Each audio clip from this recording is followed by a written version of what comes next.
greatness is not this wonderful, esoteric, elusive, God-like feature that only the special among us will ever taste. You know, it's something that truly exists in all of us. It's very simple. This is what I believe, and I'm willing to die for it. You know, a lot of us are going through a hard time in life. Some people have been bullied, some people are just stressed out, some people are insecure, some people are fat and overweight, and the world puts a lot of this in your mind. It's not just you, yeah, you help it. And my whole thing is about, I had to develop a mindset that was indestructible. I had to armor plate my mind. And it's about what you're saying to yourself, but it also comes with work. So whenever I was getting beat down, physically, mentally, spiritually, whatever I was going through, just saying, you know, I would put, you know, you can't hurt me.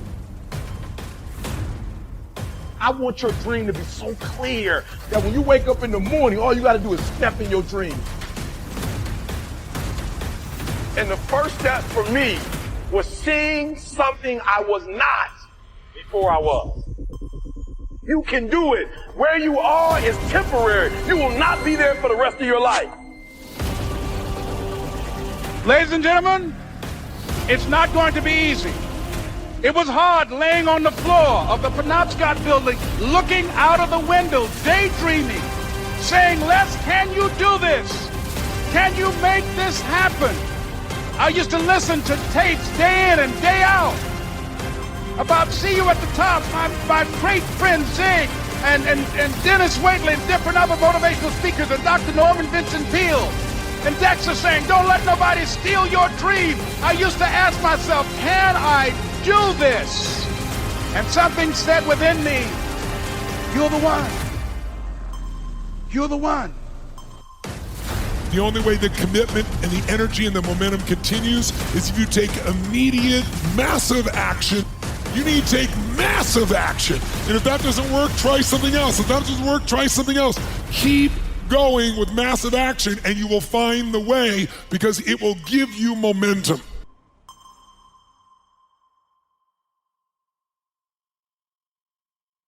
I'm going to customize it around you be able to learn. How many people have a subject or skill you'd like to learn faster? Can you think of one right now in your mind? Like, I want you to just think about a subject that you're having a challenge in or something you really want to master.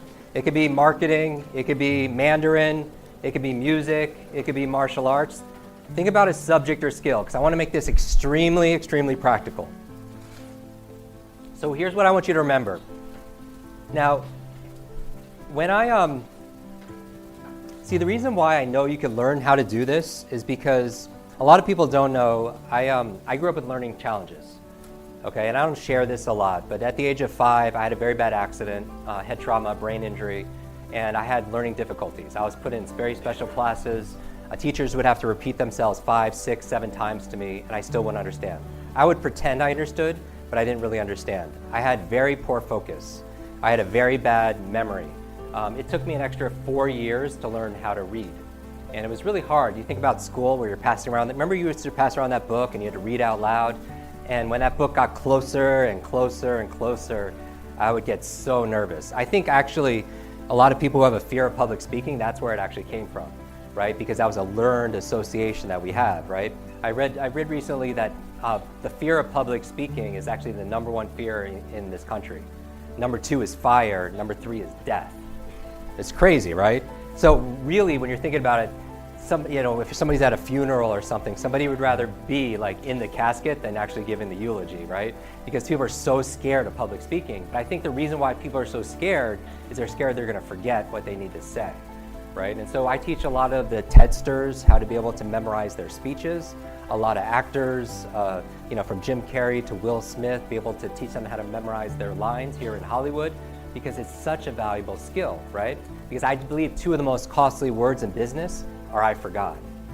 I forgot to do it. I forgot that conversation I had with that person. I forgot that client information. I forgot what I needed to say. I forgot that meeting. I forgot where I put it. I forgot that person's name. Every time you hear yourself say those words, you lose time, you lose opportunity, you lose credibility, right?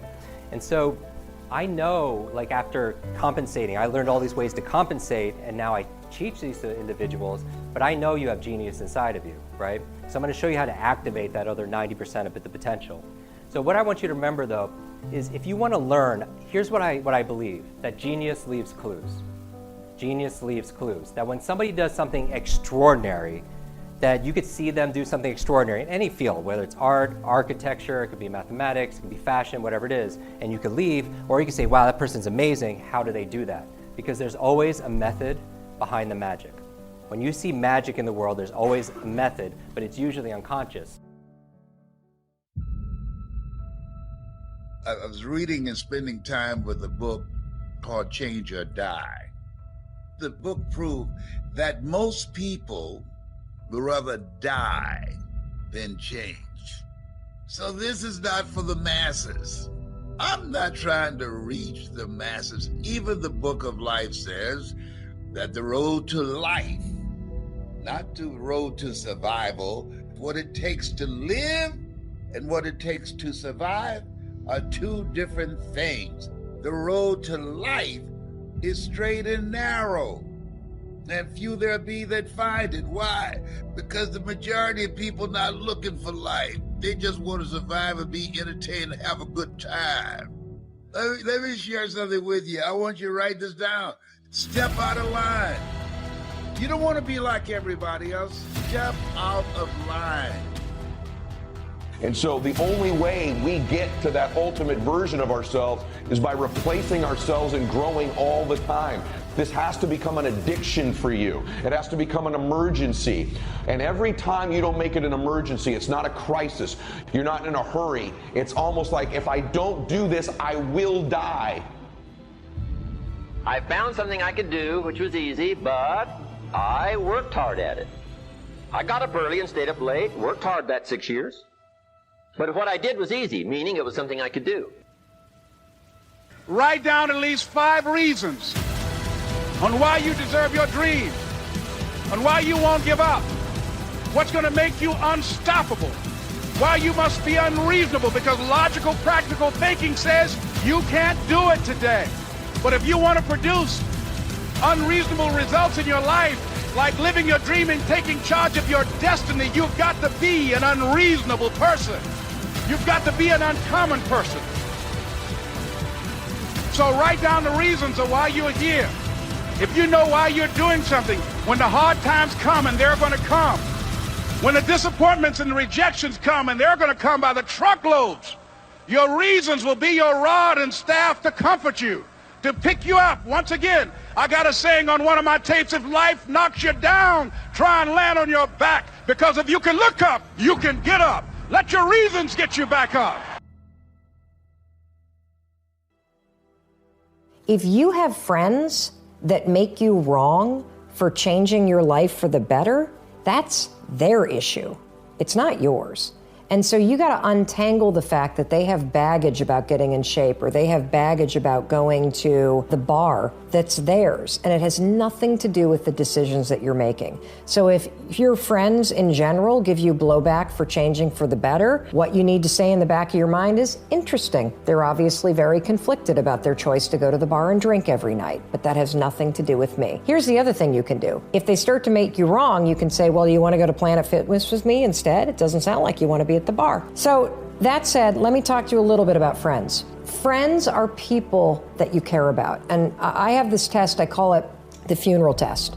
If somebody in your life were to die, ask yourself, would I go to their funeral? If the answer is yes, they're a friend of yours. That's the test for whether or not, in my opinion, someone is a friend, because it means you care about them. Now, here's the other thing about friendship that I want you to understand. You can care about somebody and not like hanging out with them. And that's the situation that you're in right now. That you have plenty of friends that you care about. If they were to die, you would go to their funeral. If they needed you, you would be there. If you saw them, you'd be happy to see them, but you don't like to hang out with them. The other thing that I want you to think about is that, and that's okay, that's like a normal part of friendship. And the reason why that's a normal part of friendship is because one of the things that we know about life is that you're always going to be changing. In the old pattern and the old chapter, you had certain patterns, right? In the old chapter of your life, you would go to the bar and drink. You would go to the store and spend money you didn't have. You're in a new chapter now. And so you have different patterns. When your life takes on different patterns, whether it's you're no longer going to the bar, you're going to the gym, the pattern might even be that one of your kids is playing with a different soccer team, or maybe you've moved to a different street in your town. When the patterns change, so will your circle of friends. It's a fact of life. But that doesn't mean your old friends, the ones that you used to drink with, aren't friends anymore. It just means that you don't want to hang out with them. You still care about them, but you don't like doing what they do. The patterns have changed. For a long time, I had a lot of drama around this until I realized that it's not personal. It's not personal that you don't want to hang out with them. Patterns in your life have simply changed. The final thing that I want to leave you with that may also help you is that, remember, I've given you the funeral test. If you'd go to their funeral, they're definitely a friend. It means you care about them, but you might not like hanging out with them that much, and that's cool. That's normal. The other thing that I want you to think about when it comes to friendships is you can typically put friends into 3 buckets. You got friends for a reason, you got friends for a season, and you have friends for a lifetime. And one of the interesting things that I know about my own life is that as the patterns of my life change, so do the friends that I hang out with more frequently. And I also believe that as you change and the patterns in your life change, people show up in your life for a reason. The right people will show up when you start going to the gym. The right people that you need for the pattern that you're in right now will start showing up when you're working on your project instead of shopping. And it's exactly the kind of people that you need. They're there for a reason. And the friends of yours that are friends of yours for a lifetime, I bet you don't hang out with them that much at all anyway. But I bet they're the first person that you call when you need to talk to somebody about somebody important. Those are the friends for a lifetime. And those folks that are still sitting at the bar and love to blow money that they don't have, those were friends for a season.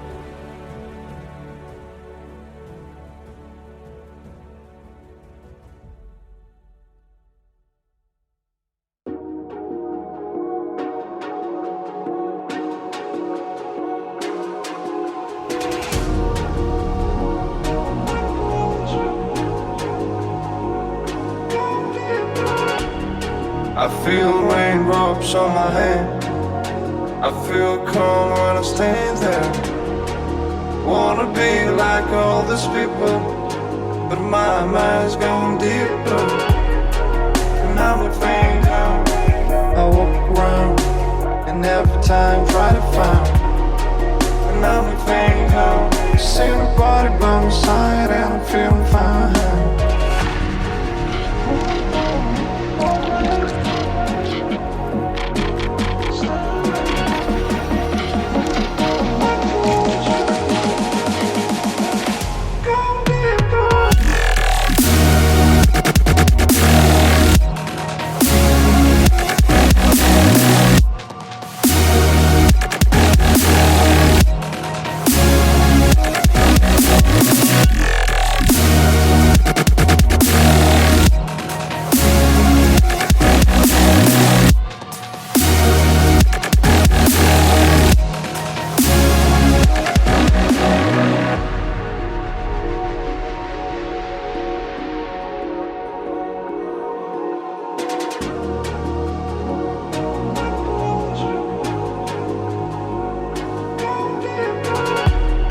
I feel raindrops on my hand.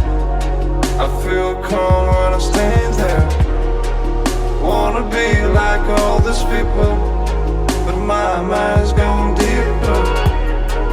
And I'm a fan.